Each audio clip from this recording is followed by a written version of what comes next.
Turn off the lights, light a candle, stand in front of the bathroom mirror. Now say her name 3 times. Bloody Mary, Bloody Mary, Bloody Mary. If the stories are true, a woman is about to appear in that glass, and she is not happy to see you. Welcome to the Horror Hub. Today's monster, Bloody Mary. Unlike most of our monsters, you don't find this one in a forest or a small town. You find her in your own bathroom. Bloody Mary is the most famous sleepover dare on Earth.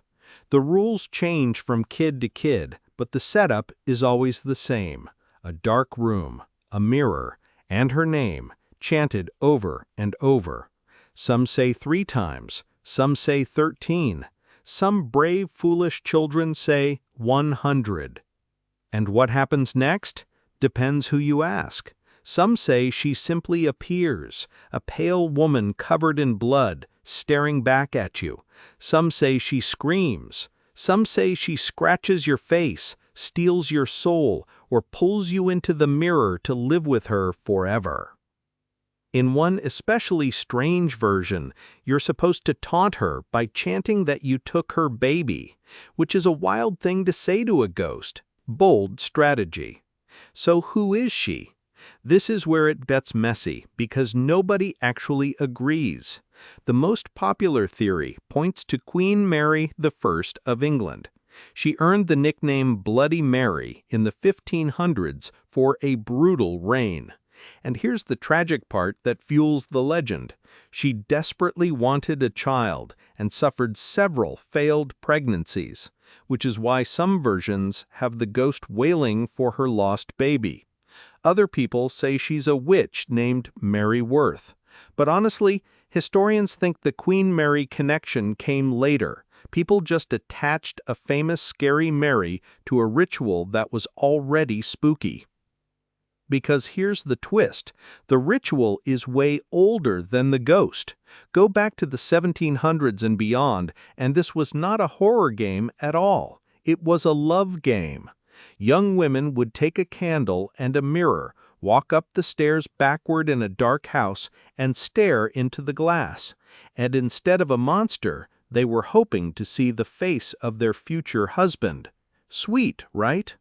Well, there was a catch. If you were going to die before you ever got married, you wouldn't see a husband. You'd see a skull, or the Grim Reaper himself staring back over your shoulder. So the original Bloody Mary was basically a fortune-telling game with a 50-50 chance of showing you death.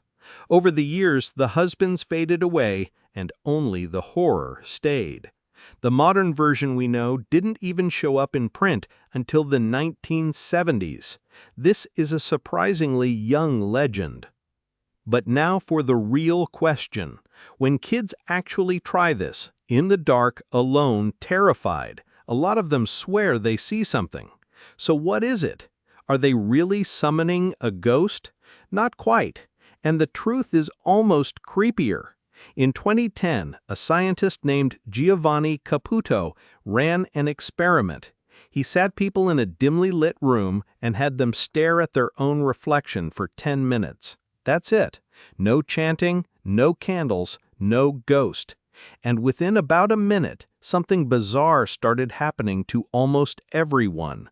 Their own faces began to warp. People reported seeing monstrous creatures, old women, animals like cats and pigs, the faces of dead relatives, total strangers staring back from where their reflection should be. It's called the strange face illusion. In dim light, your brain struggles to hold your face steady.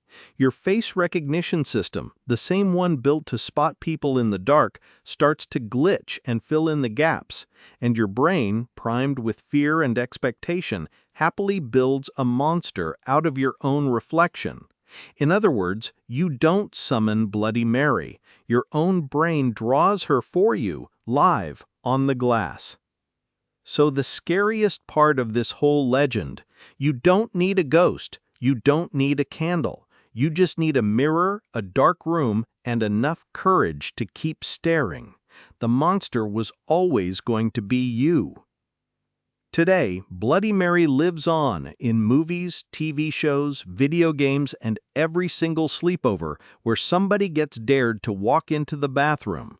She's proof that the best monsters aren't out in the woods. Sometimes they're standing right where you are.